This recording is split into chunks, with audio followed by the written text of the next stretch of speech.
네, 뭐 검찰이 일이 줄지 않은 것은 하지 않아도 될 사건을 지나치게 많이 관여하고 특수수사에 몰빵하고 있기 때문에 오히려 형사공판부에서 인력이 부족한 것 아닐까. 내부 파견이 지금 심각하잖아요. 그 부분을 지적합니다.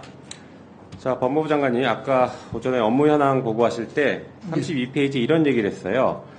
선거에 공정을 해야 하는 부정 반칙 행위에 대해서 철저 대응하겠다라고 하면서 전국 검찰청에 선거 전담 수사반 구성했다라고 했는데 검찰이 선거범죄 수사할 수 있나요? 지금 짧게 답변해 전부 그 경찰에서 하고 있는 것으로 알고 있습니다. 그러면 선거 전담 수사반은 검찰청에 만든다는 건 무슨 얘기예요? 왜 만들어요, 검찰청에? 지금 선거 사범 수사 중간에 네. 그 절차 진행되는 과정과 법리나 이런 거와 관련돼서 협의 절차를 하고 있는 것으로 알고 있습니다. 직접 수사는 안 한다는 건 맞습니까? 송치되기 전에는 나중에 계속 한번 확인해 보겠습니다. 지금 안 한다고 말씀하셨으니까. 기본적으로 수사권이 있는 사건이 별로 많지 않은 것 같습니다. 알겠습니다. 자, 그 다음 페이지 보면은 또 이렇게 얘기했어요. 수사와 재판 지연 방지하겠다라고 했는데 아까 얘기했던 패스트트랙법 위반으로 기소된 국회 선진화법 위반으로 기소된 나경원 의원이 2020년에 기소됐는데 이게 20대 국회 때 기소됐는데 지금 22대 국회가 됐는데 아직도 1심 재판이 안 끝났습니다. 신속한 재판 받을 수 있도록 챙겨보시겠습니까? 예, 그래 하겠습니다. 네, 의원 그렇게 해주십시오. 예. 네, 질의할 게 많으니까 넘어갈게요. 자, 김건희 여사 소환 조사에 대해서 혹시 장관께서 직접 관여하거나 지시하거나 뭐 보고를 받은 게 있나요, 없나요? 좀 나누어서 물어주시면 대답하겠습니다. 네, 사전 보고를 받은 적 있나요? 소환에 대해서 네. 없습니다. 사후 보고는 받았어요? 예. 그럼 지시나 관여한 게 전혀 없습니까? 구체적으로 소환 조사 일정과 관련된 부분에 대해서 제가 지시한 바가 전혀 없습니다. 네. 이게 지금 황제조사다라고 계속 얘기하는데 아까 장관께서는 재판 규정을 잘 지켰다라고 했는데 이 출장 조사의 근거 규정이 뭐가 있습니까? 소위 수사 준칙이라고 하는 검사와 사법경찰 간의 상호 협력과 몇 일반적 조에 수사 있나요? 준칙에 관한 규정 제19조 네. 2항과 5항에 있습니다. 네, 거기 출장 조사가 근거 규정이 있어요. 출장 나가서 조사하고 휴대폰도 반납하는 규정이 있나요? 휴대폰 반납에 대해서는 없습니다만 네. 검사 또는 사법경찰 간의 네. 수사관서에 출석하여 조사를 받는 것이 현저히 곤란한 사정이 있는 경우에는 알겠습니다. 수사관서 외의 장소에서 조사할 수 있다고 규정되어 자, 있습니다. 김건희 여사는 현직 대통령의 부인이기 때문에 수사관서에 서울중앙지검에 부르는 게 현저히 곤란한 상황이 있었다고 보시는 거예요?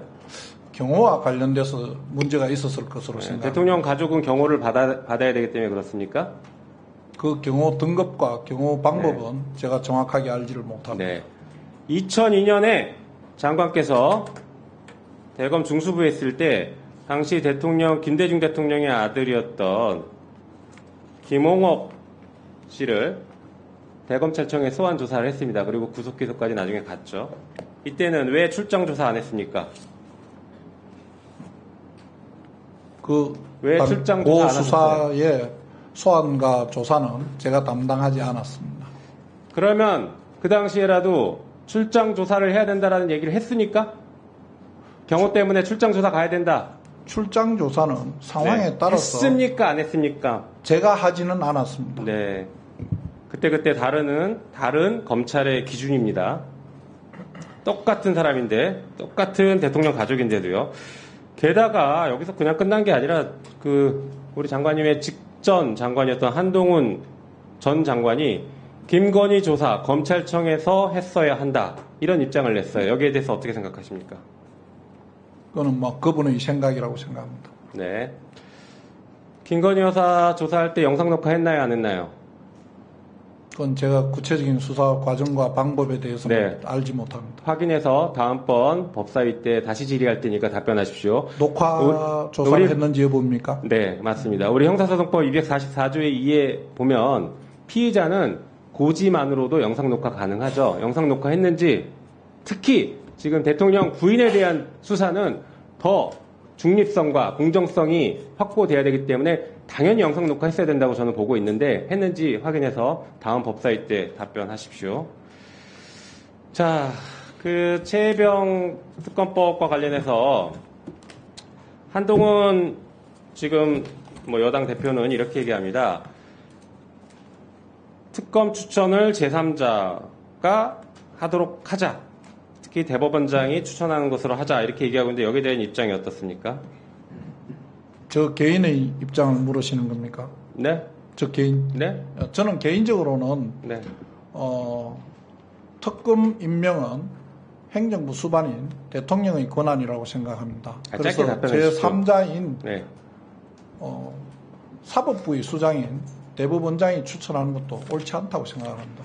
네, 그때 우리 특검법 거부권 행사할 때 그런 얘기를 했어요. 야당이 추천하는 것은 위헌이다 이런 얘기를 했는데, 자 이거 한번 읽어볼게요. 대통령은 제1항에 따른 요청서를 받은 날로부터 3일 이내에 한 명의 특별검사를 임명하기 위한 후보자 추천을 원내 교섭단체 중 더불어민주당 및 국민의당에 서면으로 의뢰하여야 한다. 이게 예전에 최순실 특검법에 있었던 내용입니다. 이것도 위헌인가요? 그 답해보십시오. 위헌 부분에 대해서 답해보십시오, 빨리. 합의와 정부의 수용이라는 부분을 제가 네, 말씀드렸습니다. 합의 안 하면 우리 헌법상 합의 안 하면 다수결의 원칙으로 처리할 수 있습니다. 그게 위헌이니까 다수결로 처리한 게 위헌입니까? 헌법 공부 다시 하셔야 될 것 같습니다. 또 이거 한번 들어보세요. 대통령의 가족 및 대통령의 본인과 그의 가족 및 친인척들의 사건을 대통령에 의해 임명되고 그 인사와 업무에 직접 영향을 미치는 법무부 장관이나 검찰총장 또는 그 영향권 안에 있는 검사가 처리하는 것은 사실상 대통령이나 법무부 장관, 검찰총장이 자기의 사건을 처리하는 것이라고 평가된다. 이런 상황에서 통상의 검사의 양심이나 정의감, 도덕성과 같은 주관적 요소에만 의지하여 사건의 공정한 처리를 기대하는 것은 제도의 속성과 그 작동 현실을 도외시한 태도이다. 그렇기 때문에 특별검사를 도입해야 된다. 이 의견에 동의하십니까? 의원님 의견에 100% 동의하지 않습니다. 네. 이게 윤석열 검사가 최순실 특검을 마치고 나서 만든 백서에 들어있습니다. 지금 동의하시지 않는 것은 현직 대통령의 의견에 동의하지 않는 것으로 이해하겠습니다. 네, 수고하셨습니다.